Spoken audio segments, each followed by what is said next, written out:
Kia ora talofa namaste, haere and welcome to the Niche Cache. This is our big old podcast here to discuss Aotearoa sporting matters. Lots of football, a little bit of cricket, a little bit of basketball, but there's only one place to start, and that is the week of the Niche Cache Derby in the NRL. Warriors versus Dragons, Saturday night. 7:30 p.m. Kogarah. The Dragons, they can't be last. So I think the Titans must... No, they are last. You're worse than the Titans. How about that? Congratulations. Well, have the Titans won a game this season? Two, apparently. Because the Dragons haven't? Dragons are bottom of the table, 0-10. Of course, they've had a little coaching kerfuffle that has... Well, it's a byproduct of losing games, and then they kept losing games. Warriors are second on the ladder. You're a big Dragons fan, also partial to a little bit of Warriors, and obviously I cover all things from the Aotearoa perspective, including the Warriors, and that means I was very happy to pass the Luke Metcalf confusion to you. Because I don't know how good Luke Metcalf is. And I was kind of overthinking about it.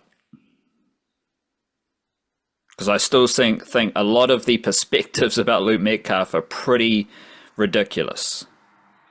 For a bunch of different reasons that we've explained a lot over the last 12 months.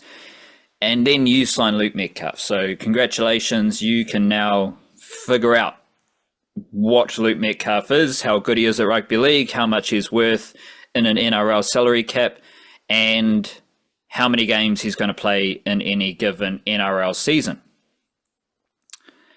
And I was also I was preparing myself to really just move past the whole halves conversation for the Warriors, and then old mate Tanner Boyd. He got injured in the opening 10 minutes of the game against the Broncos. So not only did that lead to a little bit more confusion and thinking again about the halves of the Warriors, but it also means that Luke Metcalf swings back around in the rugby league consciousness, because everyone is tripping over the fact that, you let Luke Metcalf go, then Tanner Boyd gets injured. This is a big dilemma for the Warriors. Well, you know what happened after Tanner Boyd got injured? Well, the Warriors scored... How many points did they score? 42. All 42 points for the Warriors came after Tanner Boyd got injured in that game. And Te Maire Martin came on the field and did his job. Just on Te Maire Martin very quickly... And there, a lot of these details I will discuss tomorrow in the midweek rugby league video on YouTube, so make sure you check that out. We got reactions to the team list and a lot of deep cuts for the Warriors. But Te Maire Martin, I think, based on everything we've seen at the Warriors, players get better. And a lot of people aren't thinking that Te Maire Martin may have worked on his craft. Te Maire Martin may have got better training with the Warriors for another off-season. So if you've got any kind of negative views about Te Maire Martin based on what he's done previously, which I don't really understand because Te Maire Martin's always been really good at rugby league, allow for the space for Te Maire Martin to do something that every other Warriors player has done and get better and make improvements. And some of that was on show in the Warriors scoring 42 points, all 42 of their points, after Tanner Boyd got injured. I mean, I don't know how many other players can throw that pass that Te Maire Martin had where he poked through the line and put out Dallin Watene-Zelezniak in the corner with an underhand shovel. Te Maire Martin is one of the best passers and readers of numbers in the NRL. And then you've got other things like Tamaita Martin. He's always in the frame. With and without the ball, you always see Tamaita Martin in the picture. And that's just the effort he puts in. And there was another thing I noticed where, like, his try pushing up in support of Wade Egan, you can see Tamaita Martin pointing at the defensive line. He's talking to the guys outside him. He's preparing to run a play. But Wade Egan runs the footy. So in an instant, Tamaita Martin goes from organising the play that he's going to run. He sees Wade Egan scoot out a dummy half, and Tamaita Martin boosts it up in support and scores a try. I was very impressed with Tamaita Martin. However, I don't really care who the halfback is. And I think a lot of the Warriors' conversation over the last, basically throughout the two Andy's era, because we go, Shaun Johnson, it's all about Shaun Johnson, right? 2023, it was all Shaun Johnson. No one else was playing good rugby league. It was just Shaun Johnson, he's the man. Then we go Luke Metcalf. People couldn't look past Luke Metcalf at the start of last year, when a lot of good stuff was happening for the Warriors across the park. Throughout their whole team, good things were happening. But it's all Luke Metcalf. And I think we're in that space this season as well, where it's all Tana Boyd. And I've really enjoyed what Tana Boyd's done this season. But as we saw in the game against the Broncos, as we've seen throughout the two Andy's era, where how are they going to survive without Shaun Johnson? Well, other halves stepped up. How are they going to survive without Luke Metcalf? They stayed in the top 8 without Luke Metcalf last year and didn't quite kick on to the high expectations everyone had for them. And how did they respond? They got better. Tana Boyd got better at being a halfback. And then we saw it in that one game against the Broncos. You lose Tana Boyd, and guess what? You're reliable, experienced NRL backup. Tamaita Martin plugs the hole, does a good job. So we've seen over a long period of time, over a short period of time, the Warriors can keep playing well, keep winning when a half dips out of the mix, let alone all the other players who depart. And I would also add, most of the players who have requested a release from the Warriors have gone on to worse situations. So if you want to follow that lead, Honkadori, like, congratulations, Dragons. You've picked up the latest player asking a release out of the Warriors, who seems to be, he might go down the same track as Marcelo Montoya. You never know. Bit of a different price tag, so that sets up the whole intrigue about where the Dragons are at. But ultimately, the Warriors are winning games, and the Warriors defeated the Broncos because they smashed them. Right? They physically brutalized and dominated the Broncos at Suncorp Stadium in front of a typically massive crowd for the Warriors. That's what the Warriors do. And that is led by James Fisher-Harris. And that is Warriors Rugby League. None of that changes with who the halfback is, right? Whoever's playing halfback, James Fisher-Harris doesn't stop bullying up opposition forwards. Because, I mean, James Fisher-Harris bullies Patrick Carrigan. Obviously, he's going to bully Xavier Willison because Willison's the young buck in the Aotearoa ranks. Let's roll through the players. Mitchell Barnett, he's going to brutalize some blokes. Dimitri Winng is going to smash some dudes. But then you've also got Tane Tuapike's speed and zip. You've also got Chanel Harris-Tavita playing the best footy of his career. You got Wade Egan carving them up around the ruck. Now, all of that attacking flair comes from dominating your opponent physically, winning the collision with and without the footy. None of that has anything to do with the halfback. And yet, all the focus for the Warriors has been and is about the halfback.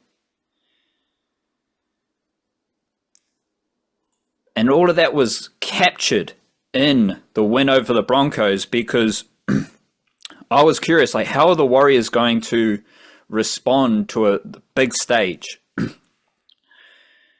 They did well on Anzac Day in Wellington, and they responded to the biggest stage of the regular season so far by bullying the Broncos to a disgusting degree.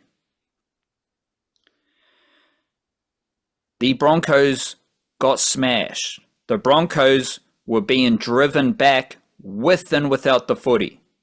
Whenever a Warriors player ran the footy, they were poking through the defensive line. Whenever a Broncos player ran the footy, he was picked up, he was driven back. Like, what? So you're gonna physically dominate Aaron Clark? Because I don't see that happening very often. No one can handle Jackson Ford. Like, this is how the Warriors are winning games of rugby league this year, right now. It is James Fisher-Harris Rugby League. We've seen how successful teams playing James Fisher-Harris Rugby League can be, whether it's the Kiwis, whether it's the Panthers. And the Warriors won that game against the Broncos. Not only did their superstar halfback play 6 minutes and the Warriors didn't score any points, and then maybe the fourth choice half came on the field and they scored 42 points. But a team. I think that Reece Walsh he's worth 2 tries. Now, if you got Reece Walsh in your team, I expect you to score more than 8 points at least, probably 12, every game. Now, Adam Reynolds actually scored the tries, but that only makes my point even further, because if you got Adam Reynolds and Reece Walsh in your team, 2 very different but excellent attacking players, you should be able to score 2 tries. Now, a lot of other things go into a game of rugby league, so can you stop your opposition scoring like 10 tries like the Warriors did? I don't know. But that is to say, the Broncos got their 2 tries and nothing else. That has nothing to do with the halfback. The Warriors' defense, how they controlled that game, has nothing to do with the halfback. And this is, again, we've seen it. We've seen it time and time again. Teams who play the Warriors, they always have a little moan about the referees, about the penalties. And you see opposition fans, they're always complaining. Well, you know what? The Warriors are once again one of the most disciplined teams as far as penalties conceded in the NRL. They are 16th for penalties conceded per game. If you're dominating your opposition physically, you're not going to concede many penalties, because you drive them back. You slow the play of the ball down. You drive them back with the footy. You get quick play of the balls. They try to slow you down. They get penalised. And guess what? Guess who is the most penalised team in the NRL? The Dragons. Well, the Dragons are actually 12th. They're not too bad. Dragons aren't actually that bad with penalties. They have other issues. They can't score points. But I'm guessing, I'm assuming you're leading towards the Broncos, and I expect that might have been true even before their just like first half. The penalty party they put on in that game was just it's easy to have. The Warriors already have a great completion rate, but like it's easy to keep a great completion rate when you just wrecking the other team and it's 6 again, penalty here, penalty there. Like I can't remember seeing a game anytime recently where like the disparity between the discipline of the 2 teams was so big. And you're right, that comes down entirely to like, not entirely, but almost entirely to like just bossing the ruck charging forward, physically imposing upon your opposition. And they're the ones who are panicking and holding on a little bit too long in the tackle, trying to slow things down or trying to shoot out the line to find some kind of momentum changer, and it just compounds errors. The Broncos concede 6.6 penalties per game. That is a whole penalty higher than the Sharks in second place. Wow. Not to mention, prior to this game, a lot of the per game stats that I typed out were drastically in favor of the Warriors. And as you said, when you add the advantage the Warriors have over most teams as far as not conceding penalties with, let me double check this, the highest set completion rate in the NRL, which is a ridiculous 84.4%, and the next best is the Sharks on 80.7%. So you are clearly the best team as far as completing your sets, and you're one of the most disciplined teams in the NRL. You're probably going to win games. You're probably going to control the game. But that doesn't paint the full picture of what we see watching the Warriors play rugby league, where they are literally dragging players backwards. When they're bumping dudes off, when they're getting quick play the balls. And you see it, like, we've talked about it before, how Shans Nickel-Clockstar and Wade Egan were the barometers for the Warriors. Well, Nickel-Clockstar, can't really see him getting back into this team. And Wade Egan reflects the physical dominance because he's not very fast. He's not very explosive. But he tore them up around the ruck. How do you do that? Quick play the balls, leaving markers on the floor. That comes from physical domination.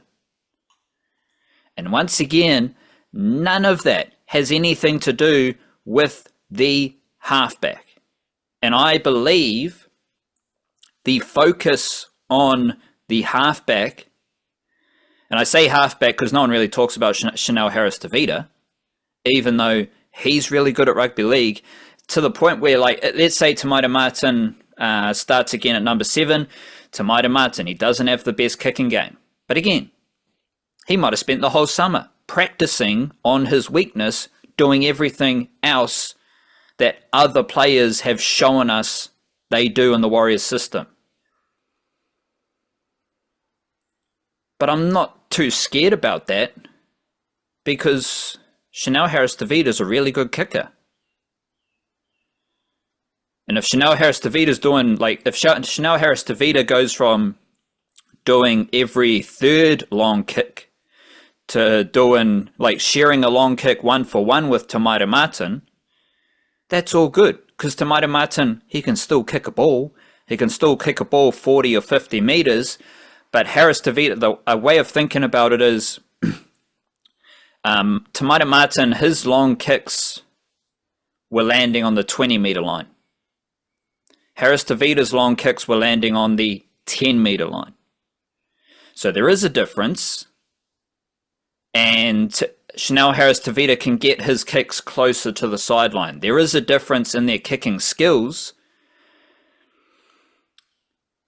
But I'm not scared. Like, Tamaita Martin, he can still kick the ball pretty well.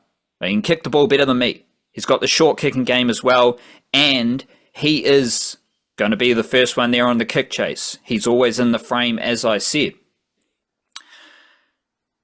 What was my original point? It was that no one's talking about Harris-Tavita, right? So it's not the halves. Because Harris-Tavita, he just does well every week. He's just always 7 or 8 out of 10. You don't really see Harris-Tavita with the 4 or a 5. He's very, very steady in the halves. Well, wasn't one of the things about Metcalf that he specifically wanted to play halfback? Was like part of his supposed, I know this stuff is coming from agents rather than Metcalf himself, but wasn't that part of the thing, is he specifically wanted to play halfback? It wasn't like an option for number 6, which means even then that conversation had nothing to do with Chanel Harris-Tavita. He was just holding down his spot and playing awesome all season. And like, even like, because Te Martin steps up, does that brilliant little pass you're talking about for the one of the Watson-Zelezniak tries. Chanel Harris-Tavita did the same thing in the second half, didn't he? Where he was like a little dummy step through the line and whipped one out to whoever it was. Can't remember if that was a try or not, but there was definitely a move like that which he did it, and I thought, man, that's like sitting there applauding on my sofa, you know. He's just like, he might be the most underrated dude in this Warriors team this year. He's been so good, and he doesn't get any of that chat about him, except for a little bit of contract talk, because everyone's got a little bit of contract talk. And people can't be present in the moment, where the biggest news in rugby league has to be 5 years from now. Like, let's just chill out, enjoy what we're doing right now. But what I'm saying is, the conversation and the hyper focus about the halfback, it doesn't weigh up against the Warriors' performances, because the Warriors are winning with they do everything else well, so the halfback just does their job. If you're any team, and you'd know as a Dragons fan, any team who is dominating the collision, winning the ruck, if the Dragons were doing that, Kyle Flanagan would be playing well. Right? Maybe. Yeah. Maybe. There is some level of talent required. Flanagan's probably, I actually think Flanagan's been better than Atkinson this season, but next couple of weeks might help that, now that they're fighting for a spot for next year. But it's like, if cliches are cliches for a reason. And it's like everyone just overlooks the rugby league cliche. You need to get some front foot footy, and then the halves can play on the back of that. Right? You know, rugby and rugby union, rugby league and rugby union, they are won in the physical battle of the ruck. Rugby union rucks, rugby league rucks. That's where it starts. And if you're winning those rucks, the playmakers play better. They look better. And it's so, let's say, interesting how much of the focus goes on the halfback when the Warriors as a team are doing everything to make the halfback job easier. That's a good way of saying it. And that was true even during the Sean Johnson era, right? Because there were years when Sean Johnson was being hailed as like the greatest player in the competition, Dally M candidate, and there were years when people were talking about him being the most overrated player in the competition, and you can't win with a guy like this because he's too flashy and doesn't have the substance. And generally speaking, like, we were doing podcasts during that era talking about the same thing. It's like, well, it's not really about Sean Johnson at all. It's what kind of platform is being laid for him. When it's good, he plays great. When it's bad, he doesn't. And yet the focus goes to the end of that line rather than looking at the start of it. What pocket of the Warriors have I used the word fetish to describe? Fetish. I don't know. I can't remember saying fetish. That might be the kind of word I would remember if the halfbacks. I don't know. Yes, but there's one specifically, and it is the one and only Jet Cleary. And this ties in because the last name fetish. Yes, because up until this moment, as in the season of autumn 2026, through falling leaves I pick my way slowly, Jet Cleary was overrated. Because all the hype out of Australia was about Jet Cleary, to the point where I said it was a fetish. Australian media had a fetish for Jet Cleary because they view Jet Cleary as a superstar, when the whole time he was ranked behind Luke Hansen at the Warriors. Like, when's Jet Cleary going to play NRL? Can he be a starting half in New South Wales Cup first? And we saw it with the NRL preseason games that Jet Cleary played. The whole game, they're looking at Jet Cleary. When's Jet Cleary coming on? Well, he's number 22 on the team list. He might get 5 minutes at the end. Chill out. Now, I think Jet Cleary's underrated. And now we move into the Warriors' halves depth, which is another another overlooked. We're going underrated and we're going overlooked. The Warriors' halves depth is an overlooked aspect of what has happened recently. And I believe Jet Cleary is now underrated. It's a pretty radical swing to go from overrated to underrated. And you know why? Because Jet Cleary has started every game of New South Wales Cup as the halfback this season. Every game he's played. I'm not sure nitty gritty. So he's playing New South Wales Cup footy for a pretty good team. They're mid-table. Everyone thought the New South Wales Cup team would fall off. All these players have moved on, many of whom have moved on to play NRL. And everyone said, oh, the New South Wales Cup Warriors, they won't be as good as last year. Too many young players, all this. Well, they're middle of the table, gone pretty well. They've had 3 17-year-olds debut, all this other stuff. Jet Cleary's playing every game at halfback. And if Jet Cleary is a starting halfback in New South Wales Cup every week, he's got that high pedigree. I think Jet Cleary and his standing at the Warriors is now underrated. So it's very weird how not only was Jet Cleary, he was focused on far too much. And now he's not being talked about enough, I believe. But you've also got this hyper focus on the halfback position at the Warriors, and somehow the next up-and-coming phenom halfback isn't part of the conversation. It's very weird how this has all got quite a little bit messy. But my observation through the 2026 season, Jet Cleary's not far away from NRL footy. What else does he need to do? There's nothing between New South Wales Cup and NRL. He's playing against fringe NRL players. Right? But he's still behind Luke Hanson because Luke Hanson's already made his NRL debut. Both of them are behind Tamaita Martin, who's played his second game of rugby league this season.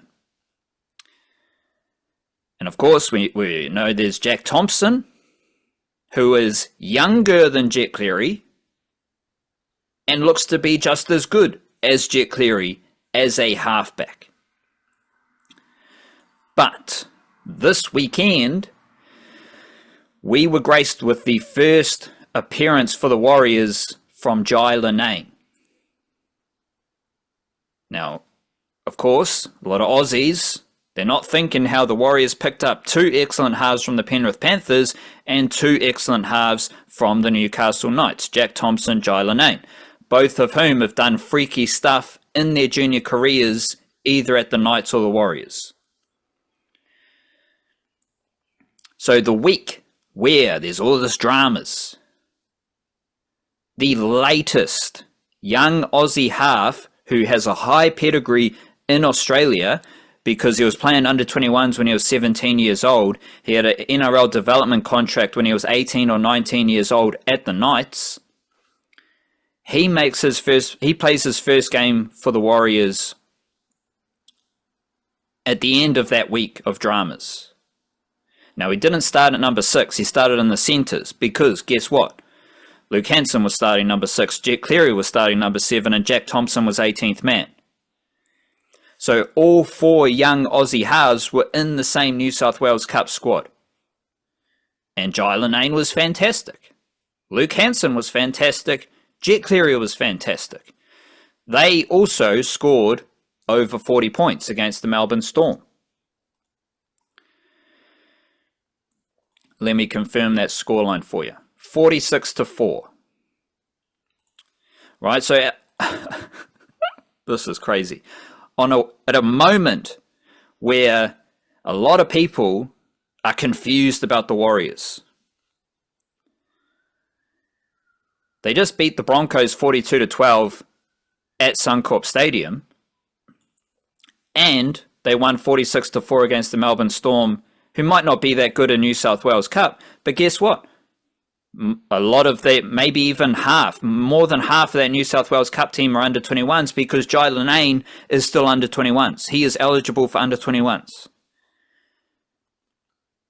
So this is a moment in time where people are a little bit confused about the Warriors. They're thinking, well, what's going to happen at halfback and all this stuff? Well, the Warriors just smashed the Broncos on their home turf, and a young Warriors team put 46 points on a Melbourne Storm New South Wales Cup team.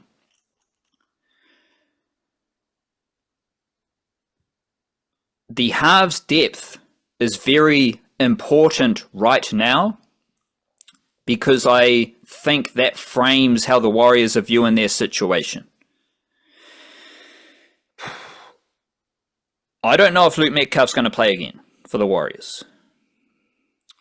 Like, sure, if Te Maire Martin gets injured, they may prefer to have Luke Metcalf in the team than Jet Cleary, but they also may not. Because that would require Luke Metcalf to play a New South Wales Cup, and Manata Niukore is playing New South Wales Cup. He's fallen out of the top tier for the Warriors. I don't see any situation where Manata Niukore is selected ahead of another area of strength for the Warriors. Leka Halasima, Dimitri Vaimonga, Tanistawa Smith, Eddie Iramia Toiava, Jacob Laban, and I don't really see why the Warriors would select Manata Niukore ahead of Kalis Fatialofa right now as edge forwards. But Manata Niukore, he's playing New South Wales Cup. He's the captain, right? He's ripping in for the Warriors in New South Wales Cup. The same way Bunty Afoa did. The same way Keilani Going did. The same way Freddie Lussick did. Freddie Lussick was willing to do anything. He might even go full Picasso and cut off his ear for the Warriors. Past tense, because he's now with the Panthers. Also, that was Vincent van Gogh. Close enough. Picasso painted ears in weird places, so same thing. Well, Freddie Lussick... Conceptually, same thing. Freddie Lussick was a hooker who played prop. So he was in weird places. Yeah, he was painting ears... Yeah. That's a Picasso rugby league player. Sorry, my art history isn't a strength. Warriors depth is far more of a strength than art history. All of which is to say, do I see Luke Metcalf doing what Manata Niukore is doing right now? I don't think so. I think he wouldn't have asked for a release if he was going to do that. Yeah. So, yeah. And he can play NRL again. That might happen. That's all good. Personally, I think tonight, Tuesday night, may be made to look foolish when the teams are announced. I think they'll just go Te Maire Martin, Chanel Harris-Tavita again. Like, why would you change that? You don't need to. Te Maire Martin was good. You scored 40-plus points. You dominated the opposition. And again, someone took their opportunity. Tana Boy took his opportunity at the start of the season. Martin took his opportunity against the Broncos. The one half who hasn't taken his opportunity this season is Luke Metcalf. Right? So that frames my whole perspective of that half situation right now. But the Warriors know their half situation, their halves depth. All right, the Warriors just selected a New South Wales Cup squad with Jet Cleary, Luke Hanson, Jai Linane, and Jack Thompson all in the same squad. That is the position of strength the Warriors are in. And that frames their whole way of thinking about this situation. Because people in Australia, they're thinking, oh, how can you let Luke Metcalf go? Well, the Warriors know more about their halves depth than me, you, or Aussie journalist. They see them every week. They recruited them. They scouted them, recruited them from Australia, and put effort into their development. They have seen Jet Cleary start every game at New South Wales Cup this season. They gave Luke Hanson his NRL debut.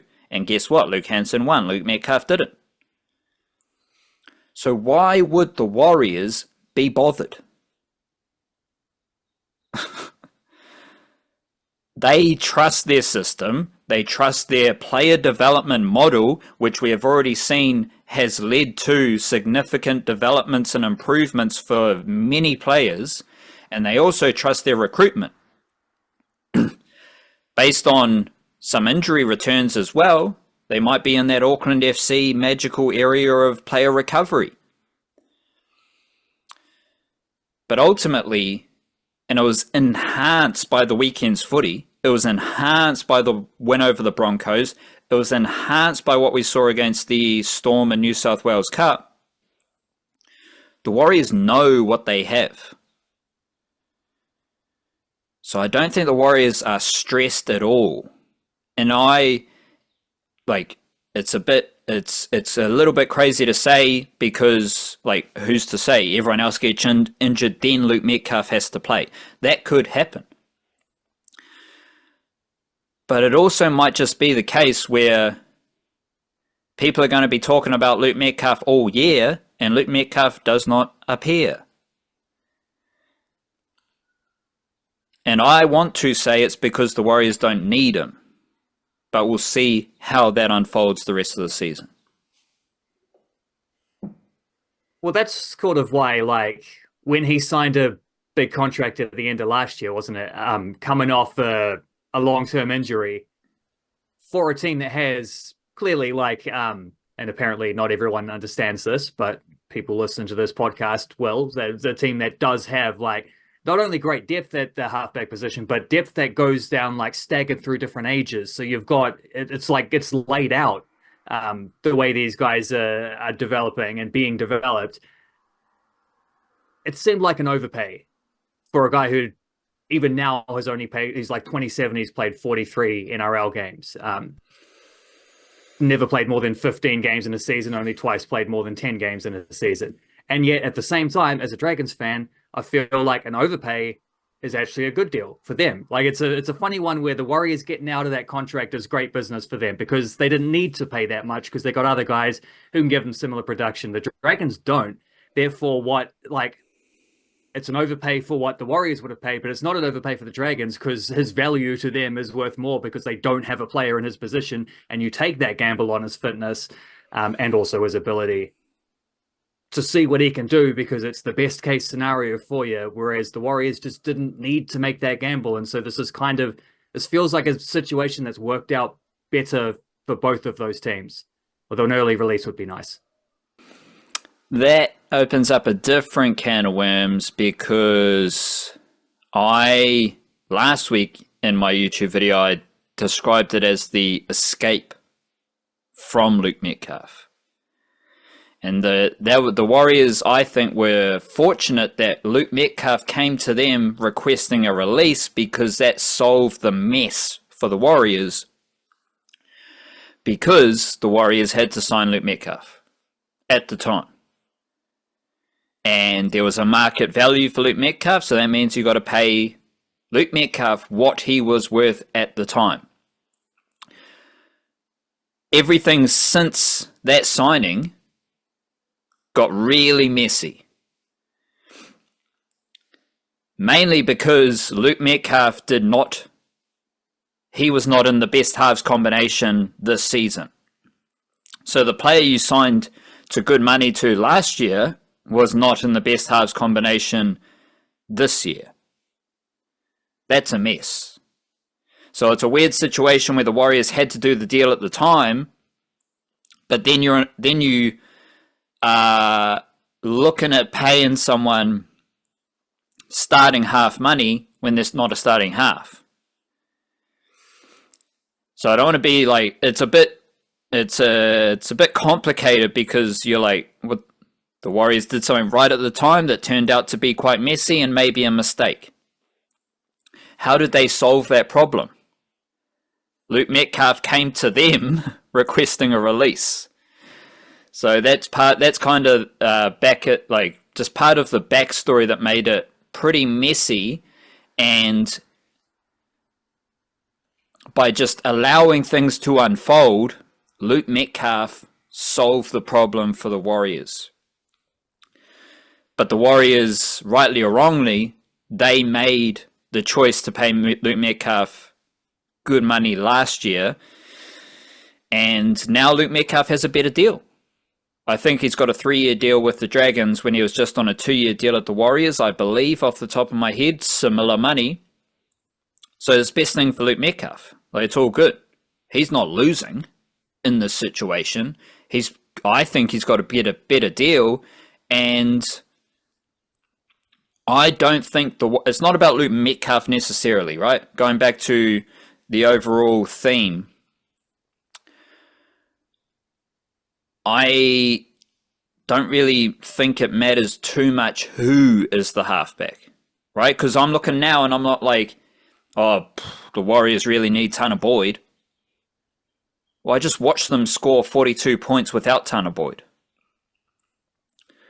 I think the Warriors can win games with Tamaira Martin, Harris Tavita, and maybe Tamaira Martin, Luke Hansen, maybe Jet Cleary and Harris Tavita. Like, there's a lot of options there that I think the Warriors can hold steady, because ultimately they're a good rugby league team. And there's so many other good things happening outside of the halfback situation, as we saw against the Broncos, as we've seen in many games this season, that I think the Warriors can absorb this situation, but they also know how much halves depth they have at Mount Smart Stadium. And I am learning more and more that the Dally M award voting is so wonky. It's like, I don't put Dally M on any pedestal anymore. Respect to rugby league traditions and the awards and all that stuff, I don't care who's the Dally M. I care who's the NRL champion. Because we're seeing that the Dally M voting doesn't necessarily reflect who the best player is in every game. Like, Jackson Ford, he's playing well. Do I think he's the best player every single week for the Warriors? No. But he's playing at a very high level. But again, who's not playing at a high level? Taine Tuapiki's playing at a high level right now. Waitane Lesniak, as good a form as he's been in his career. Lofiana Khan Pereira. Dimitri Vaimunga's awesome. Aotearoa Tawa's been awesome. Adam Pompey's been awesome. Kurt Capewell's been awesome. So I don't know if Jackson Ford is doing anything that those players aren't doing, and yet Jackson Ford is the Dally M superstar. So I don't really care for the Dally M award. No disrespect to Jackson Ford. It would obviously be, even though I don't care, it would be, well, let's say this, it would be funny if Jackson Ford won the Dally M award. But again, if you're, the Dally M stuff sums it up, because the Dally M, you're looking at one player. Who can I give the most points to from this game for the Warriors? Where we've seen, as I've talked about with the halfback stuff, there's so many things. It's like 17, 18, 19 players getting footy time who are all playing well. So it's really hard to highlight one player and, I don't know, call me crazy, but who's the leader? It's Fisher Harris. And not only is he doing an exceptional job leading the team with Mitchell Barnett, but the team is playing a style of footy that, to me, reflects James Fisher Harris. So, I mean, jar forbid that I think that James Fisher Harris is the most important player for the Warriors. I mean, obviously I'm insane, because it's Jackson Ford, it's Tanner Boyd, it's Luke Metcalf. Righto. You got any more Warriors thoughts from that Broncos win? not from the Broncos win. I could go on about Luke Metcalf for a little while longer on the Dragons, but I also think I have better thoughts about All Whites and Wellington Phoenix and Auckland FC. So I might have to park that stuff, and I don't know. Is it mindfulness time? Yes, let's do a bit of mindfulness. Well, how about this then? A quote from, in fact, this.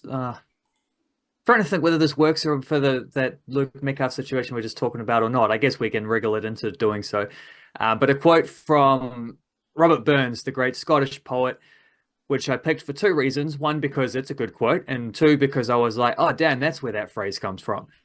And the phrase, which I will read in the anglicized version rather than the, the Scottish brogue, because my heritage doesn't quite run that deep. The best laid plans of mice and men often go awry. Heard that a few times before. Mm-hmm. And it gets back to the idea, like, everyone should have plans and goals and, something they're working towards. But the thing about goals is that what happens to your goal when shit hits the fan?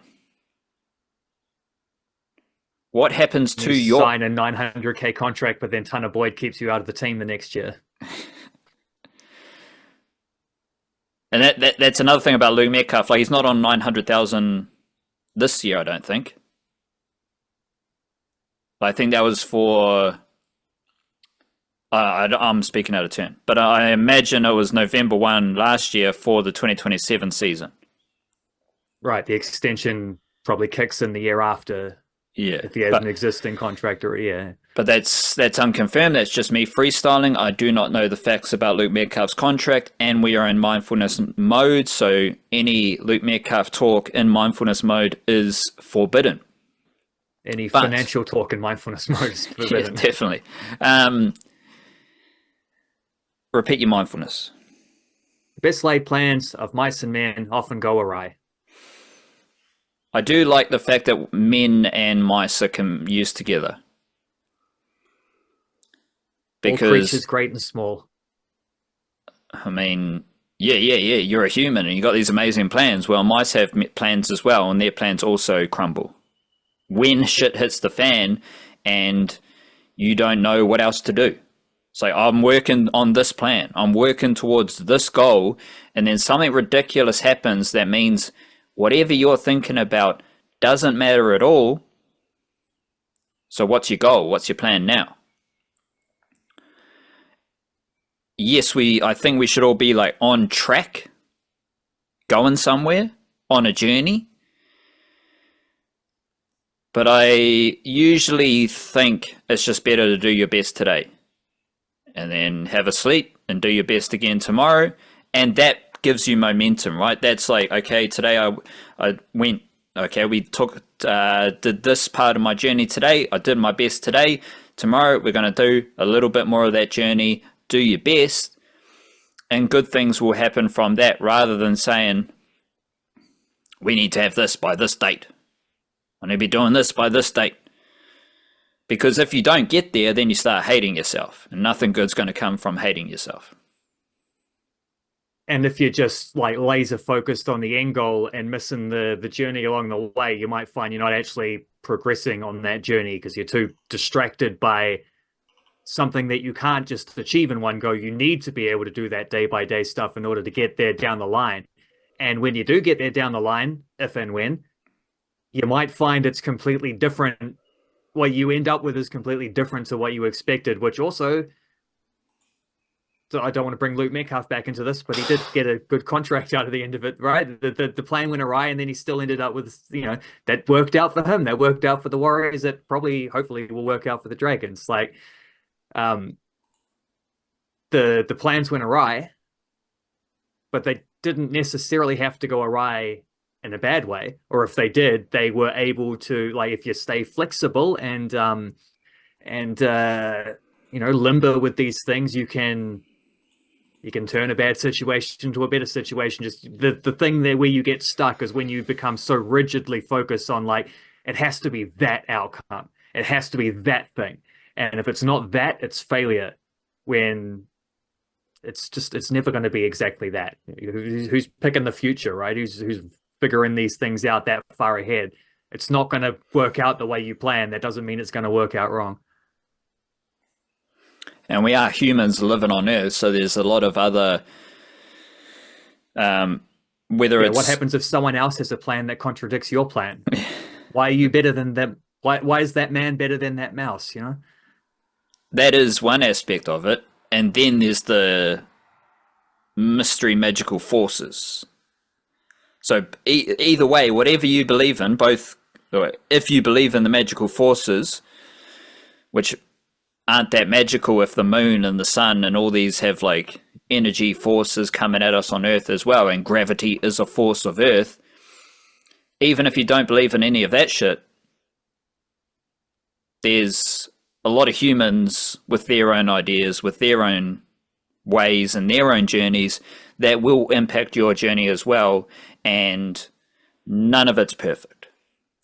But it is perfect because we're here where we need to be right now. NBL basketball quickly here because we do have some high level football to discuss. Southland Sharks, I think, deserve the spotlight today. They are top of the ladder, 7-2. They've played an extra game compared to the Tuatara and the Wellington Saints, couple of extra games there. But they are the only team with 7 wins and one of 4 teams with 2 losses. And of course, the Southland Sharks are coached by Anthony Lim? Jonathan Yim. Jonathan Yim. The Sweater King. Yeah, the Sweater King, who Southland Sharks do rock a bit of orange, and the coach loves an orange sweater as well. What's doing for the Southland Sharks this season? They have Sam Timmins. He's a big boss man. He's one of the best players in the NBL, just straight up, especially as a big man as well. What else has caught your eye for the Southland Sharks this season? Remembering they did go to the grand final last season, which is when, what's the coach's name? Anthony Yim? Lim? Jonathan. Crikey Jack. Jonathan Lim or Yim? I think it's Yim. Well, we need to confirm this. I could be wrong, and I will just check this to make sure, so that would be because to the Southland Sharks went on my top of my mind early in the NBL season, but they have won 5 games in a row. We were celebrating the Southland Sharks last year when they did go to the grand final, and the coach was doing a great job, and the coach's name is Jonathan Yim. Jonathan Yim. So Jonathan Yim, great job last season and a great job this season. From here on out, I can't forget your name because you're top of the table. And the Southland Sharks were a very fun team last year, and now they're doing well again this year with a Kiwi big man leading the way. Yeah, they might even be doing better this year. I'm not sure. Like, it's pretty hard to sustain that from one year to the next when people know what to expect from you. But they, the reason they're top of the table right now is because they just beat Canterbury Rams in Canterbury, and the Rams have been playing very well. And Walter Brown did score 32 points in that game, shooting at better than 50% with 5 out of 8 3-point shooters, another 8 rebounds, 3 assists. He's been brilliant, and it wasn't enough for them to get closer than, well, it's a 9-point defeat because the Sharks just absolutely blitzed them in the fourth quarter. Caleb Asbury is awesome for them. Like, they've got great imports, Asbury, Boone, Jones. But what's interesting about them is that I'm not sure you'd look at that and be like, they've got the best of the local talent. Like, I'm not sure you'd look at them and be like, Sam Timmins is having an unbelievable season. I don't know if he makes like a full strength. He wouldn't make a full strength Tall Black squad, even though he is a fairly regular Tall Blacks, because there's always a lot of rotation with that stuff. Didn't have an Australian NBL contract last season, was with the Breakers before that and couldn't really hold it down. Like, one of those players that's sort of a little bit in the in-between, and he's playing like an MVP. And in that game, he had 22 points, 9 of 13 shooting, 10 rebounds, couple assists. His assists have been really high this year. Like, that was one of the lower ones for him in that game. But he's consistently scoring like 20-plus points and getting double-doubles and this. And he's so good. I saw him knock down a 3-pointer the other week. not in this game, but I think in the previous game. But you scroll through the different lineups, I'm not sure you'd look at that and be like, Sam Timmins is like one of the top, I don't know, 5 or whatever New Zealand players you'd want first choice up if you're starting a franchise from scratch there. And he's been their best player. And Takaha Cooper is probably in a similar mold. Like, there are other players you might look at ahead of him. He's really good. He's knocking down 3-pointers. He's playing big minutes. He's defending well. Braden Inger as well. Like, he's another one who's been he's sort of capped out as a development player in the Australian League. I think it was with Cairns for a couple of years. He's been really good too. Like, he's a really handy kind of like outside player who's going to give you good defense, and he can play in a few different levels, and he's going to give you a fairly consistent like 10 or so points per game as well. Like, there's such a they're a team that seems to be getting the best out of the players that they have. They're a team that seems to be able to win games with, even though they're getting what I'm saying about consistent things, it's like Timmins might be top scoring one game, though Asbury might be top scoring the next game. Jones or Boone have that capability. Like, Boone shot 3 of 17 in that game, and they still won fairly handily with a great fourth quarter. Like, we know he's better than that. They have options, but they have variety in their they have variety in their scorers. They have variety in the way the lineups they can use, even with they only use 7 players in that. Well, they mostly only use 6 players in that, actually, looking at that game. That's all of that stuff. Summarize all that stuff. I think the bottom line is those are all signs of a brilliantly coached team. And so I'll finish this stat on the way that we started it. Jonathan Yim, you're a very good coach. Love your sweaters. And also, even more than that, love your lineups and your play calling. The Breakers have also signed Kouat Noi, who is a very successful NBL player, and he is ready to fully embrace Aotearoa. I'm hyped to embrace the culture, the fans, and the whānau, which is what we love to hear from any player coming to Aotearoa to play sport. Another good signing by the looks of it.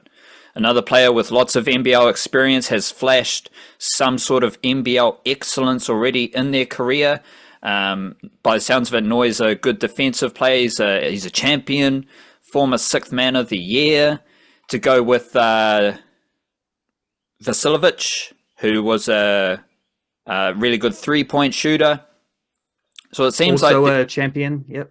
Yeah, so it seems like the Breakers are making some very targeted decisions with their recruitment this off season, and they're plugging their holes. It's like the Warriors signing speed, signing high quality playmakers from Australia who've grown up in Australian systems. Like, they identified areas of weakness in their roster, in their system. They went out and targeted players they wanted. Seems like the Breakers are doing the same, and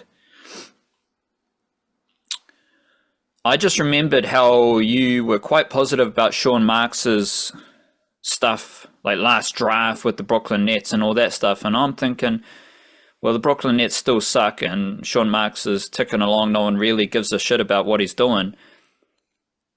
Yeah, it's been a while since I tapped in with that, to be fair.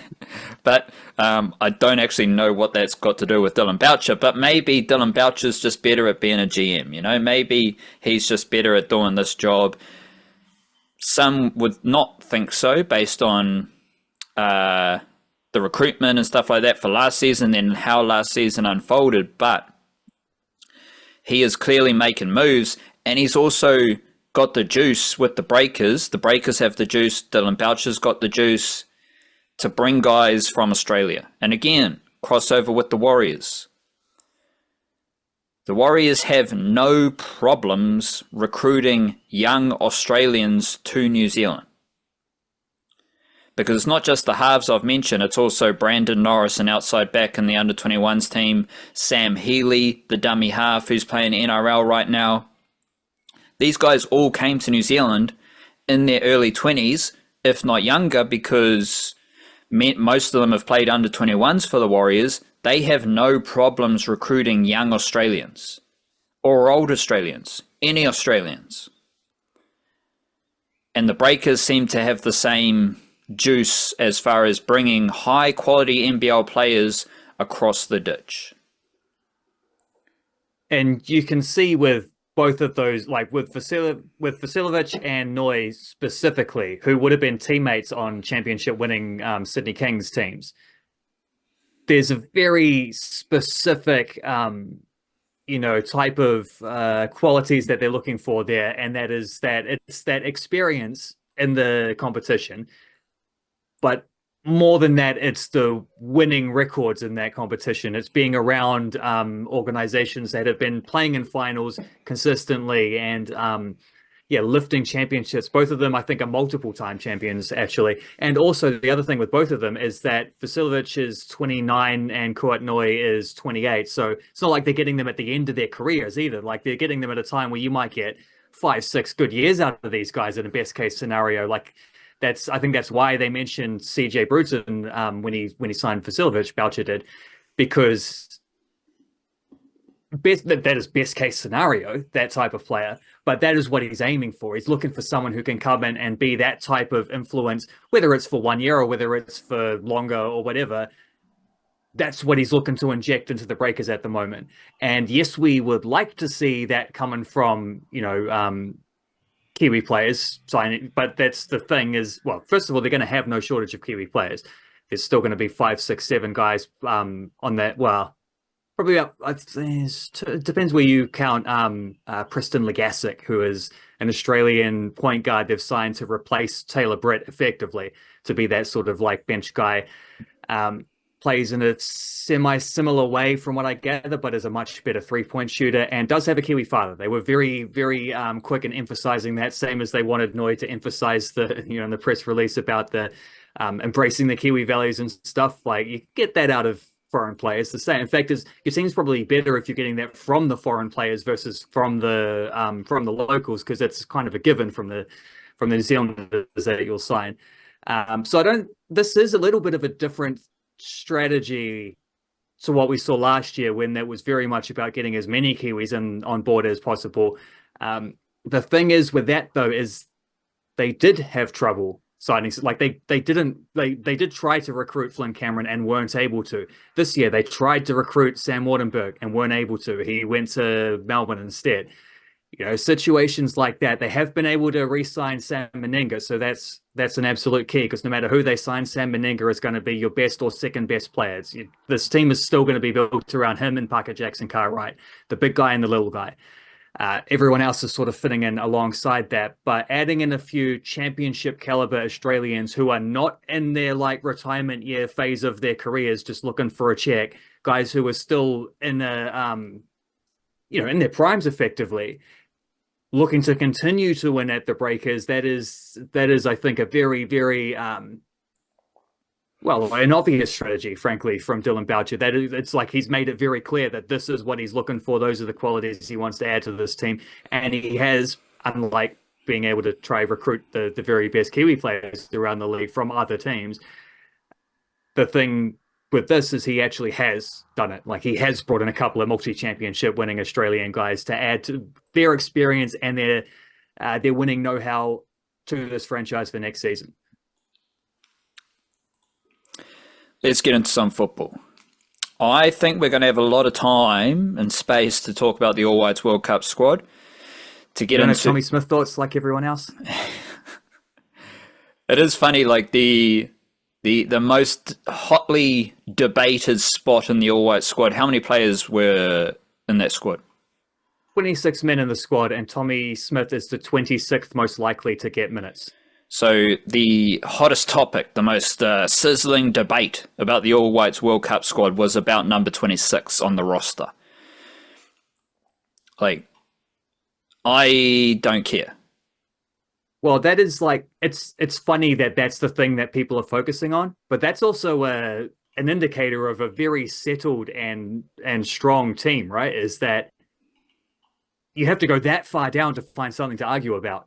unless there's always some crazy person out there who will be saying that Sarpreet Singh shouldn't be there or Matt Garbett shouldn't be there or something.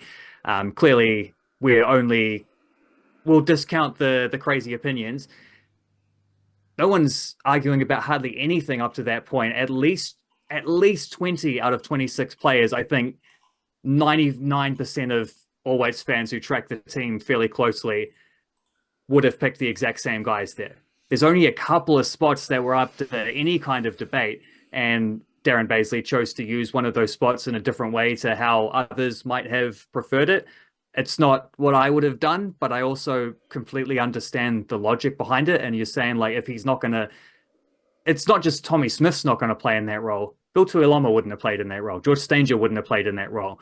Whoever they picked in that last spot, give or take, maybe the third goalkeeper needs to be the last spot. So Michael Vowd as well.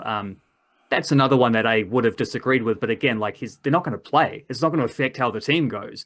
So Darren Baisley's idea is, where can I get different type of value from that spot?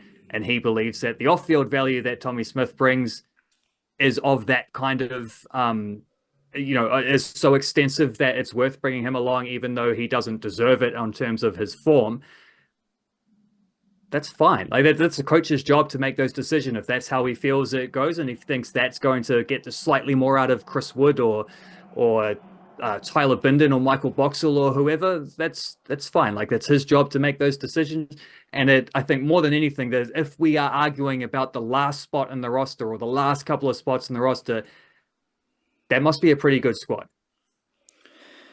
Again, bit of crossover with the Warriors. It does remind me of people complaining about Warriors' depth. Like you hear it a lot with the outside backs. And their discussion boils down to who is our fifth winger? Who's the fourth centre? It's like, well, how many wingers can you put on a field at once? Who's anyone's fourth centre? Who's anyone's fourth or fifth winger? Like, ultimately, those players aren't going to be, like, very good compared to the players ahead of them. And also, it doesn't matter because there's so many other options available. But in the bubble of a Football World Cup squad, I mean, Kiwis thinking about team culture sounds about right. It sounds exactly how we want Kiwi sports teams to be. And it's also like Tommy Smith has been in this position the whole time. And he's been to a World Cup before, which only Chris Wood otherwise has done. And Chris Wood's the captain of the team and the key player. So, he's got his own things to focus on. But it's nice to have someone else with that same perspective. And Simon Elliott, too, as a coach who's been there as a player. But we could, like, you were forecasting and predicting that this would happen because most squads over the last 5 years have had Tommy Smith in some capacity. Yeah. So it's not like he's just coming out of the blue to be selected as 26th man. This has basically been suggested for a few years now. It is funny, though, that because he hasn't played any games for his team, right? Has he played any games? When he's available for Braintree, he would play. He would start. He would often captain them. But he's had like 4 different injuries this season. So he's played maybe a third of their games. And they did get relegated from 5th to... Like, there's nothing about that screams this guy deserves to go to the World Cup. But he's not picked for that reason, right? He's picked for something else. And there is a cool aspect to this as well from the flip side of, like, Braintree Town just got relegated from the National League down to the 6th tier.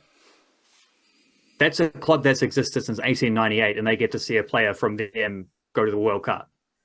Like, ignoring our perspective, there's a pretty cool perspective there from that club as well, even if it's a bit of a freak circumstance how it happened.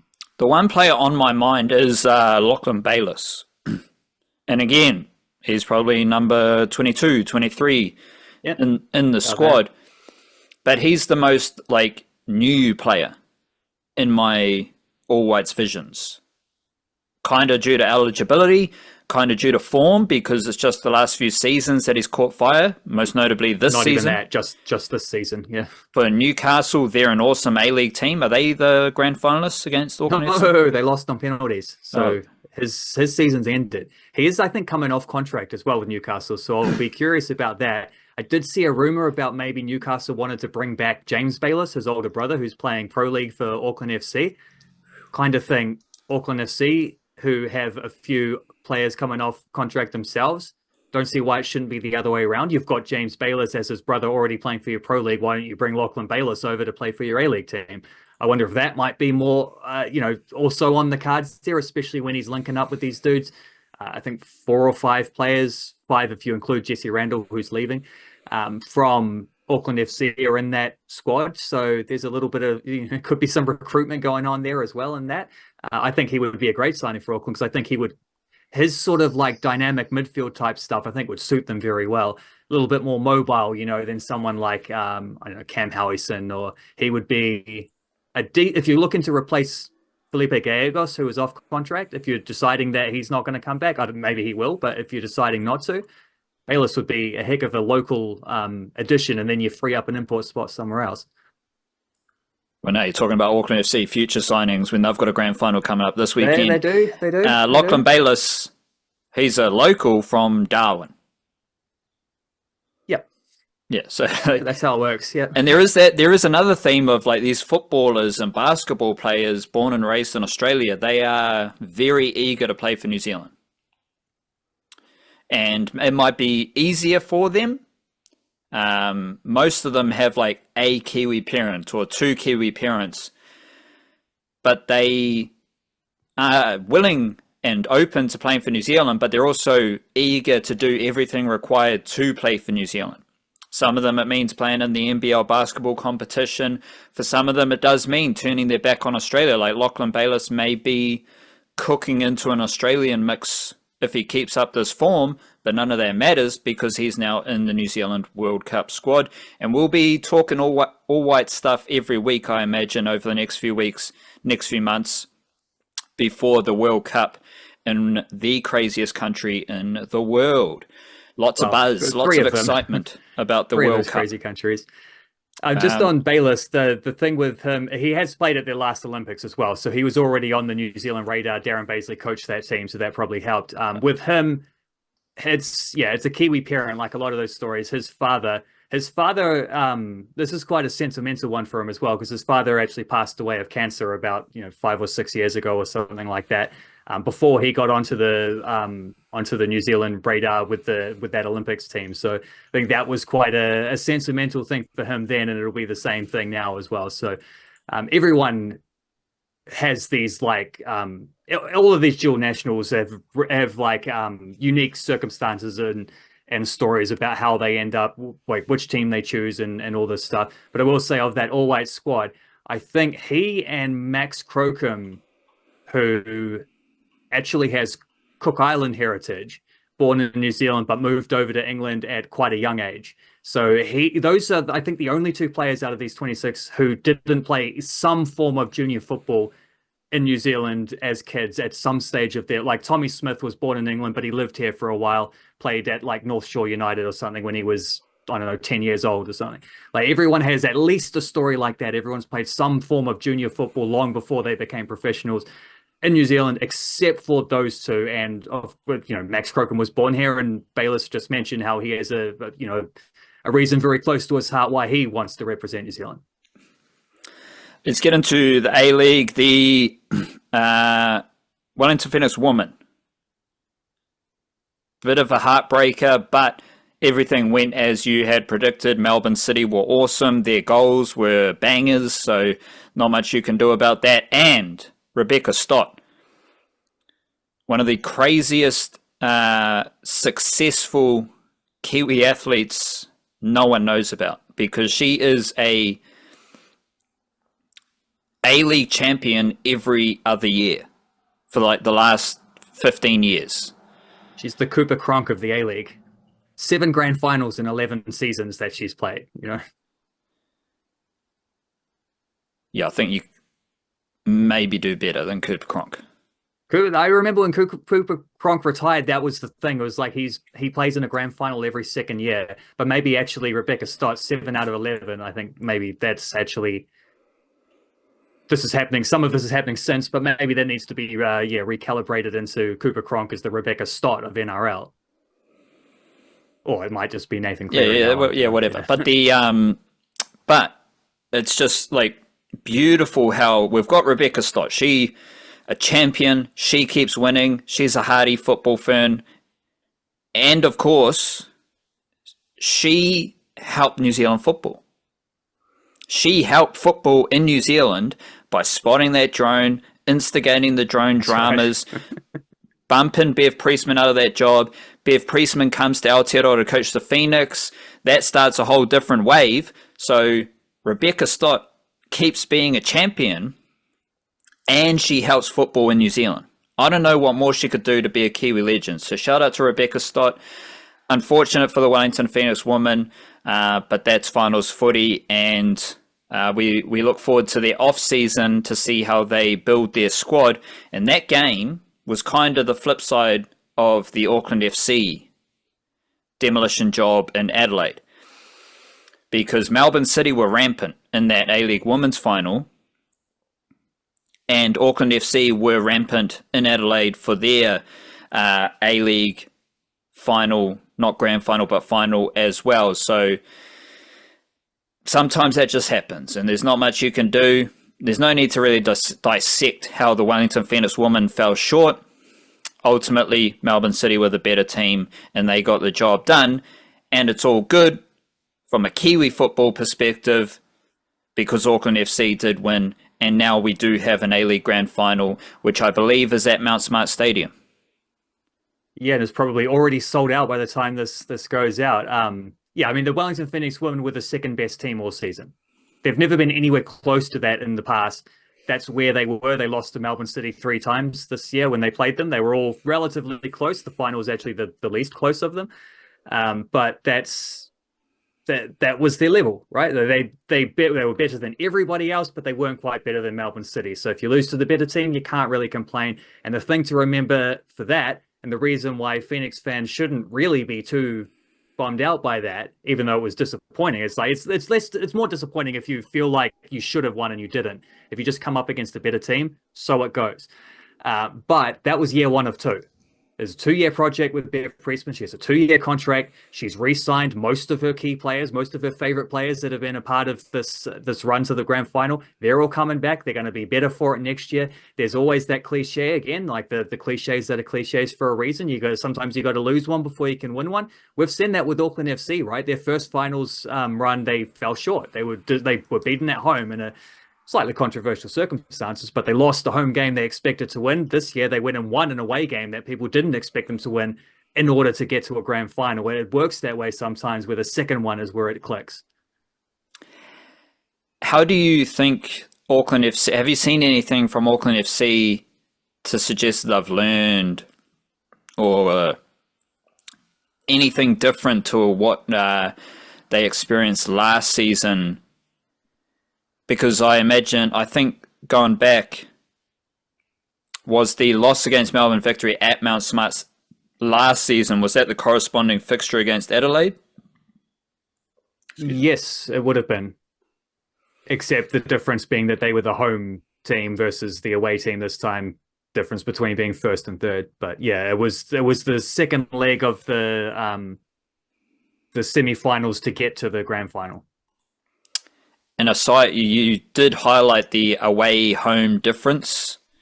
So that might be as simple as that. Like, they played their biggest game last season against Victory at Mount Smart Stadium, and this time it was flipped. And they, again, struggled at Mount Smart Stadium. They go away, and they dominate Adelaide, and now the grand final is at home. So the only kind of iffy thing about Auckland FC right now is playing a grand final at home, where we have seen them not play their best footy, but all the draws and the gritty performances, I think, does lay strong foundations and set them up for this moment.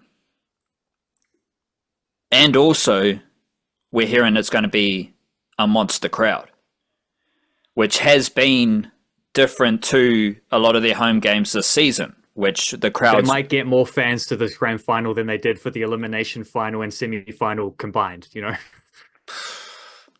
or at least very similar, because I think that was about 27k combined. So it depends if they find more seating or whatever, because they have to go above capacity. But they've done it before for derby games, so I'd imagine they try to do that for a grand final.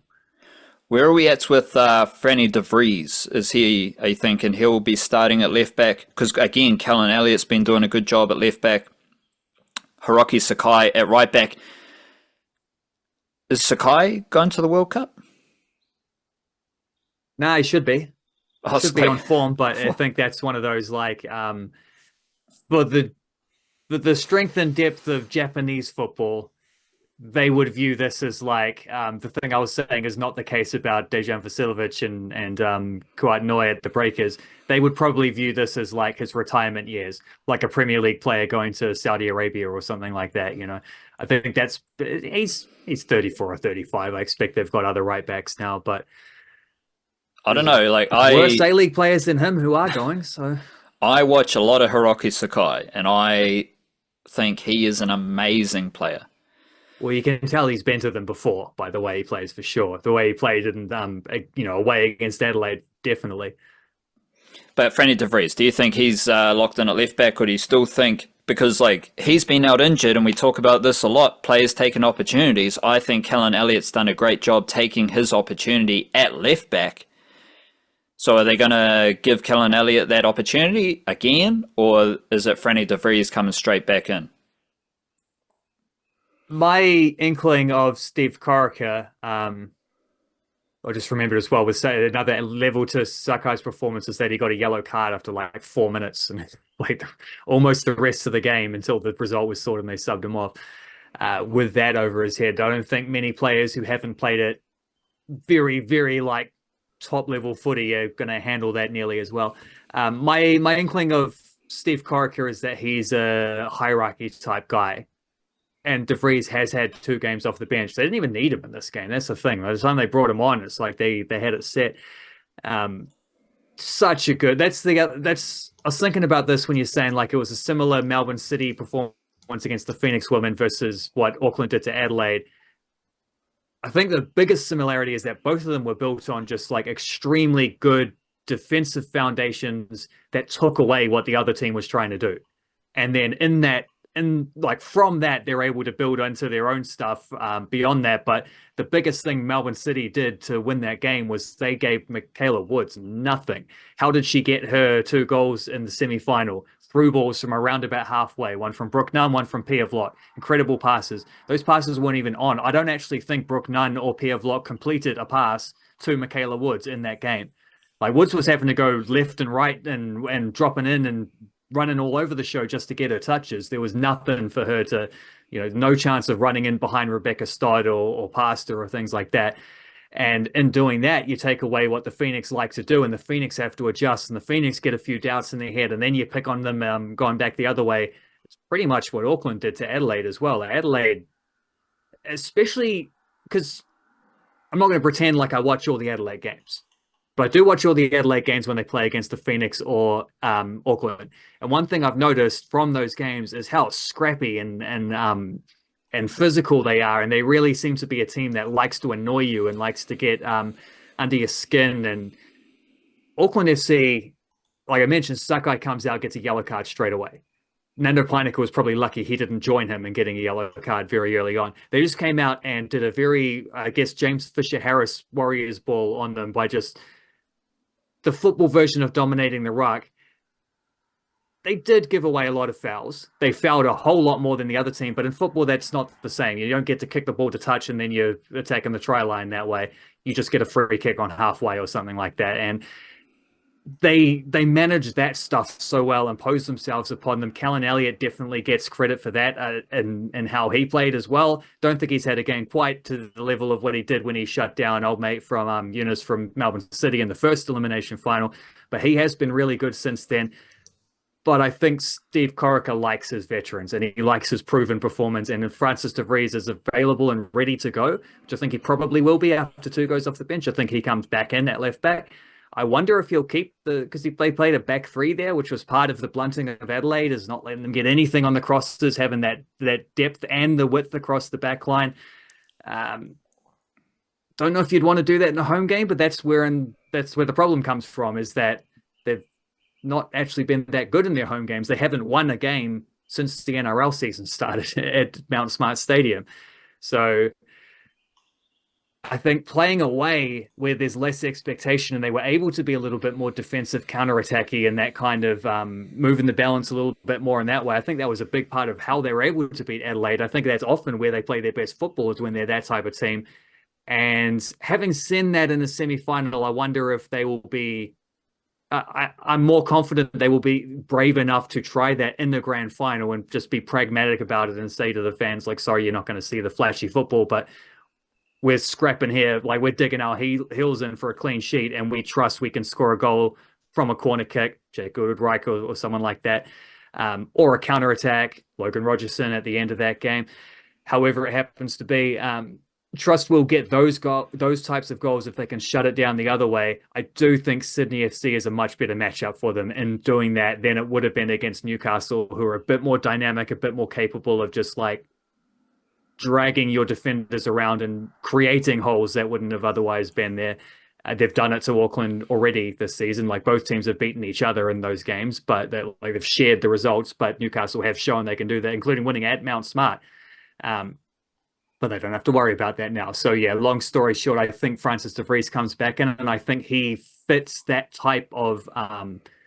Elliott's the more dynamic player, and de Vries is the more steady as she goes player. I think that suits the type of grand final performance that I expect and also kind of hope to see from them, because it doesn't matter how you win the grand final. You don't have to go out there and win 5-0, just get a victory, and that's all anyone has to remember, forever on top of that. And Steve Croker has won a fair few of these before in his own personal time with Sydney FC, funnily enough. So we do have a little bit of coaching rivalry there with Corica, same as we did with Bev Priestman in the Drone Derby in that other grand final. But yeah, I think de Vries not only comes back into the lineup for the final, but also will be one of their most important players in that final for obvious reasons. And it's, as you're saying, it's going to, the defense is going to be massive in a grand final, and you're looking at a defensive backline with Pinnaker, Hall, Goodwood-Reich, Sakai, then de Vries or Elliott.